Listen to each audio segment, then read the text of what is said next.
What's good in the hood? It's your boy Carcino here. Let's talk about it. Tupacalypse Now. Yep, Tupac. Let's talk about Pac. Everybody's talking about Pac's life. The man been gone for over 25 years. But the talk still remains because he was an intriguing personality.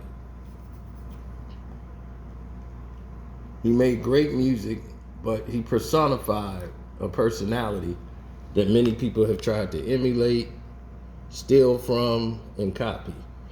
And 25 years after his demise,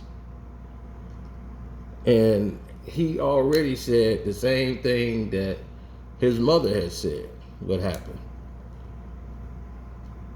When he passed away, it's gonna be people coming up talking about how much they love Tupac, but when he was alive, they couldn't stand him. But they know it's money in it. It's business. So what can we get from Pac?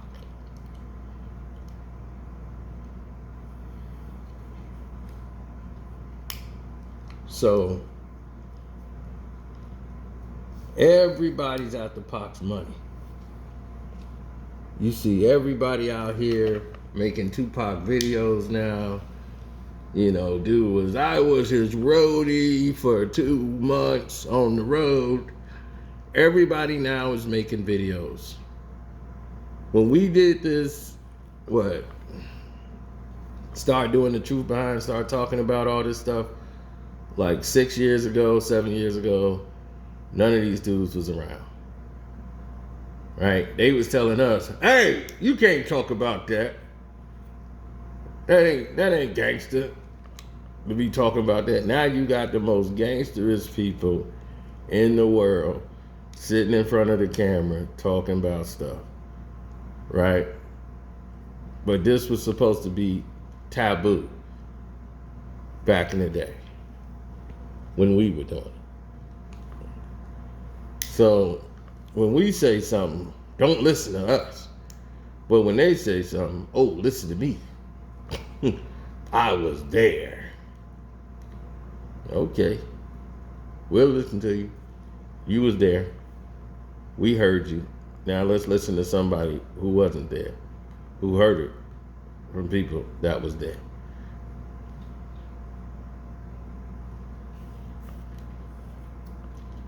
Let's hear it from people who was around the situation. Let's hear it for other people who don't have nothing to gain from the situation.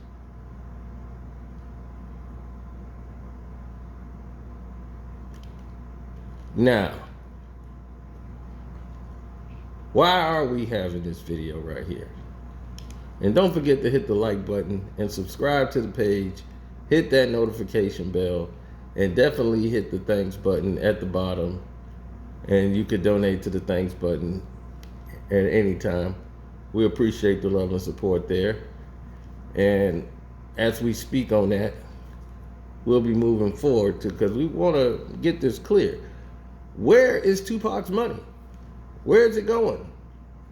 Who has Pac money now?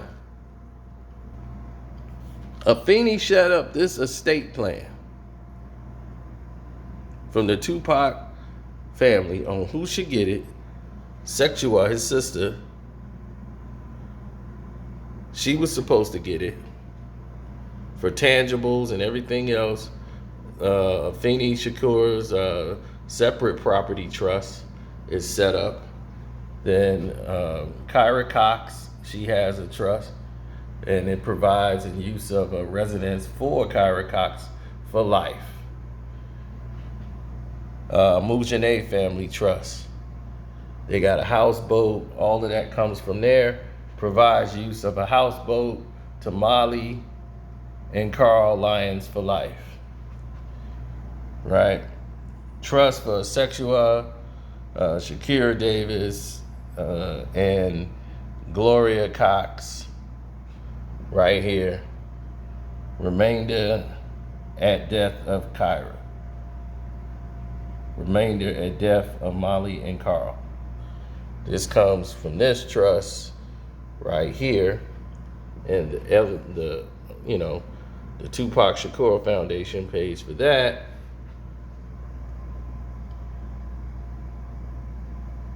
Separate trust for Malik and Nzinga, Jamal and Amani, and pays income for principal for life to the remainders of the trust for descendants. This is what she had in place, but this isn't seeing. Ladies and gentlemen, people around the world, this has not been the case. And that's why lawsuits have been going around, because there's people who's supposed to have been taking care of business that wasn't taking care of business. You understand what I'm saying?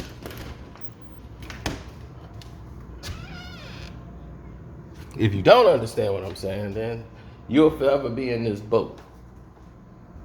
Me, I don't agree with any of it on the scale.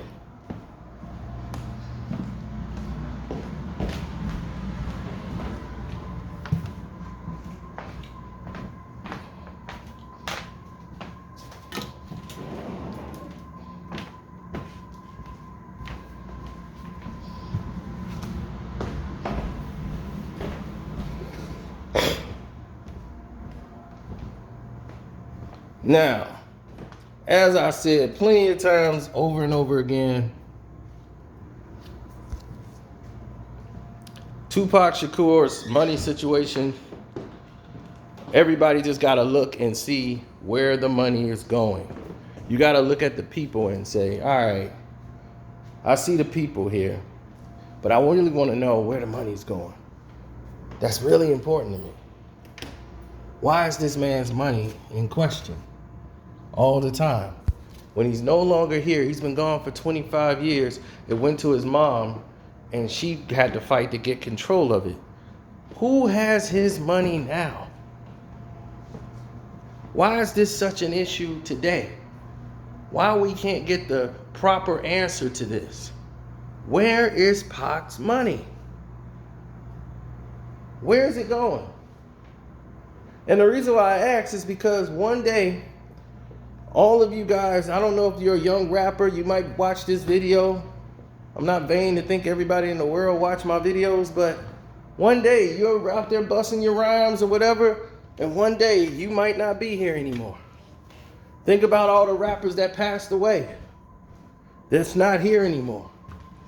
Think about them. What about their families? What about their life? What about them? You know what the issue is? And you know what the main problem is? They don't have trust. They don't have wills. They don't have all of these things put together that they would need essentially to make it work. And when I mean it, I mean this. All of this. They don't have that it factor to make it work. And that's the sad part. Because the truth and reality is, you would need and want all of it to work.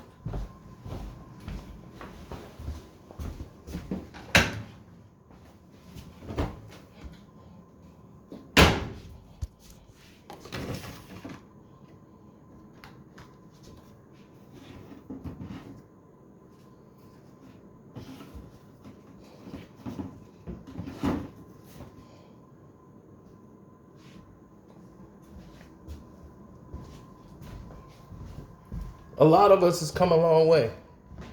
We've seen a lot. Can't help that. We've seen a lot happen in the world.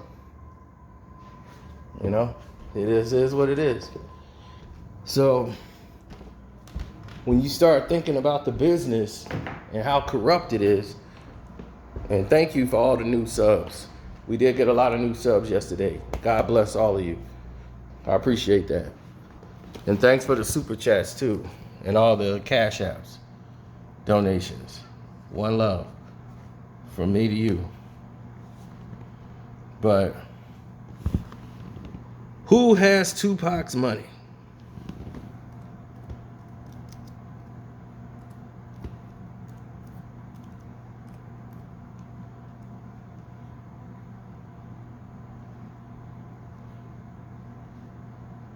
There he is. Let's bring him up to the world to see. There you go. That's the man controlling Tupac's estate. Tom Whalley. You see, Tom Whalley has his own ideas about the estate and how he should be getting paid off of it and how it should be dividended. And Whalley hadn't been living up to standards as far as things that once Afeni passed away, the way Sekua would like it done.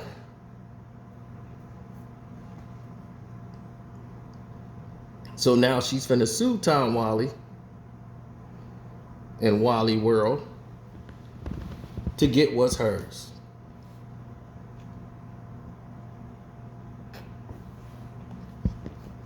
And get what's owed to her. Now, should she have to do all that? Should she have to be the bad person? She got to file a petition to get what's hers?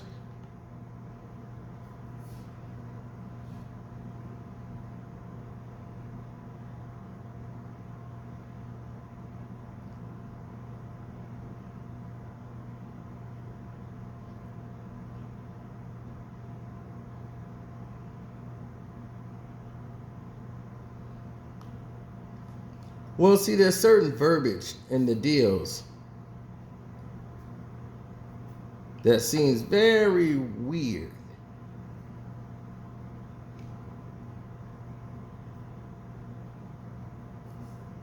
Very strange to me.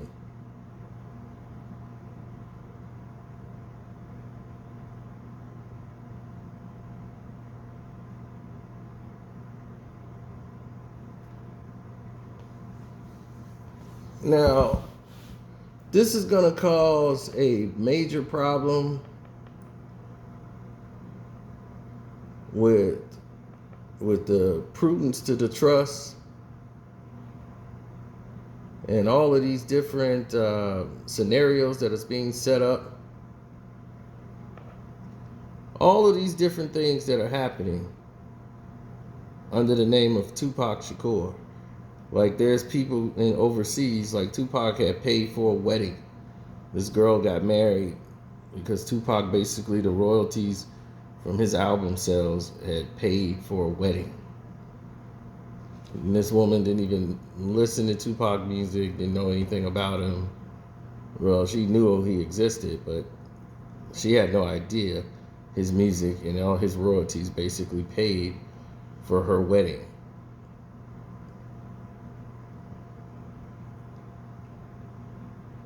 Yeah, I forgot who reported on it. But it just goes to show you, as an artist in this music game, this is what you need to be concerned about. You spend the majority of your life making and creating these songs, dodging bullets out here, only to be a victim of circumstance.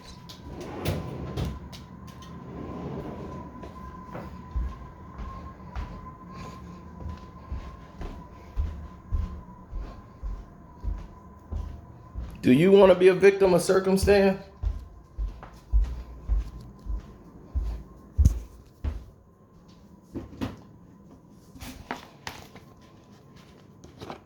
I wouldn't think you wanted to be.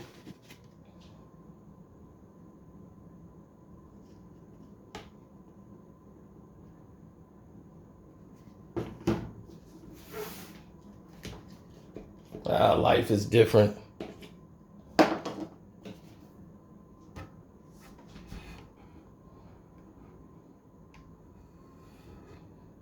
You see, in reality, people just want to be happy, man. That's it. It's nothing, no mystery.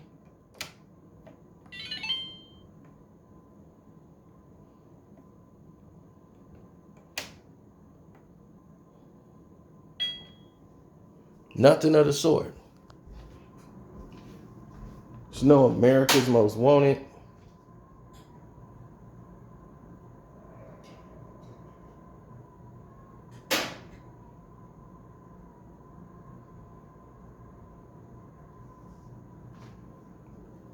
What you want is to be in a situation that you can relate to, that makes sense to you.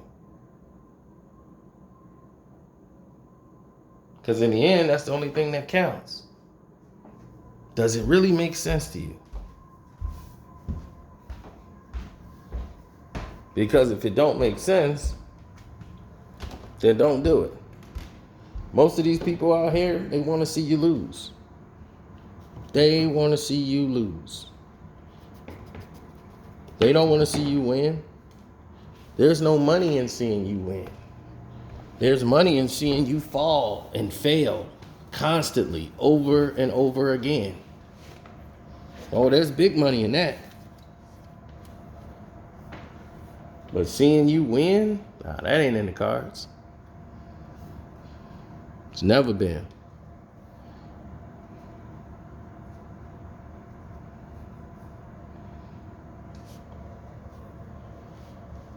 People don't think inwards. They think outwards. They think about self. 24 hours a day, they think about self. And Tupac's family, his cousins, his kids upon kids, his family should be set for generations to come because his music is timeless. They can play his music long after I'm gone, everybody else is gone 30, 40, 50 years from now. They could be playing his music. So, because there's kids who they wasn't born when Tupac died. You know, they weren't even born yet. They've been born, they 20 years old, running around here telling you about Tupac and Biggie and all this stuff is weird. But it's like, wow, these dudes are iconic. They done became martyrs. But when you get these trusts, man, learn where your money is going after you no longer are here. Who would supersede you? And it's just as African Americans, we don't have too many people we trust that would take care of our families when we're gone. Or we have people that we could relate to and say, hey, I trust that you're gonna do the right thing by my family when I'm no longer here. You're not gonna take my money and go on family trips. We've seen that happen with black families. That's why black families normally don't have life insurance policies. You see that, and you see family members just take advantage of it completely. So truly, you want to make sure you're doing the right thing by people. You want to make sure you're doing right by everybody else you're involved in or involved with. You know, that's how I see it. You know, everybody can do what they want to do. You know that. People gonna do what they want to do when they want to do it. But just saying, artists, be careful out there. Be smart with how you organize your business. Try to incorporate other family members of yours to learn the business. So, because one day, you know, you might have to turn over your life's work to somebody you trust in the family. Make sure they're abreast to certain situations because they might have to take over one day. And this is how succession and having a succession plan comes to be. You know, I got like one person I really trust to do all that. But then again, even though I trust that one person, you know, I don't believe they have the fortitude to take care of everything that needs to be taken care of, because as nice as that person is, that person can be easily manipulated. So On that note, I'm gonna get out of here. Love, peace, and hair grease. Don't forget to subscribe to the page. Hit the notification bell, all those wonderful things, as my Amazon package just showed up.